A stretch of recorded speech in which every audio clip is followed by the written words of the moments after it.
ఇప్పుడు no cost cough syrup తో 60 రూపాయల విలువ గల ఇన్హేలర్ పూర్తిగా ఉచితం. దెబ్బకి దగ్గు జలుబు మాయం. బ్రాండ్ ఇమేజ్ కు పవర్ తోడైంది. చెరువులు, రోడ్లు, శ్మశానాలు అన్ని కబ్జానే. 5 ఏళ్లు ఎన్ని ఫిర్యాదులు వచ్చినా పట్టించుకునే దిక్కు లేకుండా పోయింది. కాలం గిర్రున తిరిగేసరికి అక్రమ కట్టడాల పునాదులు కదులుతున్నాయి. విశాఖ మాజీ ఎంపీ ఎంవివి సత్యనారాయణ రియల్ దందాపై విచారణ క్లైమాక్స్ కు చేరింది. విశాఖ మాజీ ఎంపీ ఎంవివి సత్యనారాయణ రాజకీయ ప్రయాణం 5 ఏళ్లకే తెరమరుగైంది. కానీ బిల్డర్గా ఆయనది 3 దశాబ్దాల అనుభవం. స్టీల్ సిటీలో పదుల సంఖ్యలో అపార్ట్మెంట్లు, గేటెడ్ కమ్యూనిటీలు నిర్మాణం చేసింది ఎంవివి సంస్థ. 2017 వరకు సత్యనారాయణ బిల్డర్, సినీ నిర్మాతగా సుపరిచితులు కాగా భూ వివాదంలో ఎదురైన షాకింగ్ ఎక్స్పీరియన్స్ పొలిటికల్ ఎంట్రీకి కారణమైంది. 2019లో అనూహ్యంగా ఎంపీగా గెలిచిన ఈ బిజినెస్ మ్యాన్ తన పదవీ కాలంలో పార్టీ ప్రజల అవసరాల కంటే రియల్ ఎస్టేట్ వ్యాపారంలో పొందిన లబ్ధి ఎక్కువనేది బహిరంగ విమర్శ. ఈ క్రమంలోనే ఎంవివి టేకప్ చేసిన ప్రాజెక్టుల భూములు, అనుమతుల నుంచి అమ్మకాల వరకు అడ్డగోలు వ్యవహారాలు అనే ఆరోపణలు చాలానే వినిపిస్తూ ఉంటాయి. ఈ మాజీ ఎంపీ కోటాలో అత్యంత వివాదాస్పద ప్రాజెక్టుగా గుర్తింపు పొందినది హయగ్రీవ విల్లాస్. ప్రభుత్వ నిబంధనల ఉల్లంఘన సహా పలు ఆరోపణలపై ఎన్ఫోర్స్మెంట్ డైరెక్టరేట్ దాడులు చేసి కేసు దర్యాప్తు చేస్తోంది. ఇక నగరం నడిబొడ్డున సిబిసిఎన్సి భూముల్లో చేపట్టిన ఎంవివి ది పీక్ ప్రాజెక్ట్ చుట్టూ 2024 ఎన్నికల ముందు రాజకీయ దుమారం రేగింది. అధికారంలోకి వచ్చిన తర్వాత అక్రమ కట్టడాలుగా గుర్తించి కూల్చేస్తామని, పెట్టుబడి పెట్టి ప్రజలు ఎవరూ నష్టపోవద్దని జనసేన అధినేత పవన్ కళ్యాణ్ ప్రకటించారు. మరోవైపు ఈ ప్రాజెక్టును అడ్డుపెట్టుకుని మాస్టర్ ప్లాన్ మాయ చేసి మాజీ ఎంపీ భారీగా టీడీఆర్లు పొందారనే ఆరోపణలు ఉన్నాయి. వీటిపై సమగ్ర విచారణ జరుగుతోంది. దీంతో పాటు ఎంవివి అక్రమాలపై సమగ్ర నివేదికలు ప్రభుత్వానికి అందుతున్నాయి. యాజమాన్య వివాదంలో చిక్కుకున్న క్రైస్తవ భూములలో మాజీ ఎంపీ భారీ కట్టడాలు చేపట్టడం, టీడీఆర్లు క్లెయిమ్ చేయడం నిబంధనలకు విరుద్ధమని పోరాటం చేస్తున్నారు జనసేన కార్పొరేటర్ మూర్తి యాదవ్. ఎంవివి ప్రాజెక్టులకు ఇచ్చిన అనుమతులన్నింటినీ సమీక్షించాలని జీవీఎంసీ కౌన్సిల్లో ప్రవేశపెట్టిన తీర్మానానికి సభ ఆమోదించింది.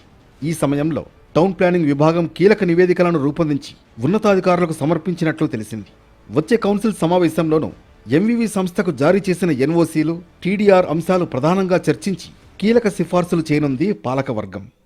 ఎంవివి అండ్ ఎంకే పార్క్ అనే సంస్థ గత గవర్నమెంట్లో మా వడ్లపూడి, అలాగే 87, 86 వాటి ప్రాంతానికి సంబంధించిన శ్మశానం సుమారు 40 అడుగుల వెడల్పు, సుమారు 750 అడుగులు పొడవున ప్లహారీ ఎరకొట్టి నూతనంగా ప్లహారీ నిర్మించి మరి అనేక ఏదైతే ఎంఎన్ ఎంకే పార్క్ అభివృద్ధి జరిగే టైంలో అక్కడ 55 సర్వే నెంబర్లో ప్రభు స్థలం ఆక్యుపేషన్లో బిల్డింగ్ డెవలప్మెంట్ కానీ, అలాగే బఫర్ జోన్లో బిల్డింగ్ నిర్మాణం కానీ, అలాగే ఏదైతే టీడీఆర్ కింద కొంత లబ్ధి పొందడం కూడా జరిగింది. దీని మీద అనేక మార్లు మరి మేము కౌన్సిల్లో కానీ, గత మేయర్ కానీ, గత కమిషనర్లకు కానీ చాలాసార్లు విన్నవించుకోవడం జరిగింది.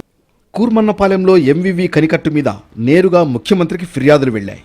ఆయన ఏ ప్రాజెక్ట్ చేపట్టినా అందులో ఎంతో కొంత ప్రభుత్వ భూమి, చెరువుగట్టు, రహదారి, చివరకు శ్మశాన స్థలమైనా ఎంతో కొంత కలవాల్సిందే. అయితే అధికారులు, లైసెన్స్ సర్వేయర్లు మద్దతుగా నిలవడంతో అడిగేవాడే లేడు. ఈ అక్రమాలపై ఇప్పటికే ప్రభుత్వానికి నివేదికలు అందాయి. ఇటు కూర్మన్నపాలెంలో అతిపెద్ద భారీ ప్రాజెక్టును ఎంవివి దేశంలో ఎక్కడా లేని విధంగా స్థల యజమానులకు 1%, నిర్మాణదారుడికి 99% ఒప్పందంతో పనులు చేపట్టడం తీవ్ర చర్చనీయాంశమైంది. దాదాపు 7 కోట్లు పన్ను చెల్లించకుండా ఆక్యుపెన్సీ సర్టిఫికేట్ అధికారులు ఎలా జారీ చేశారనేది మరో ప్రశ్న.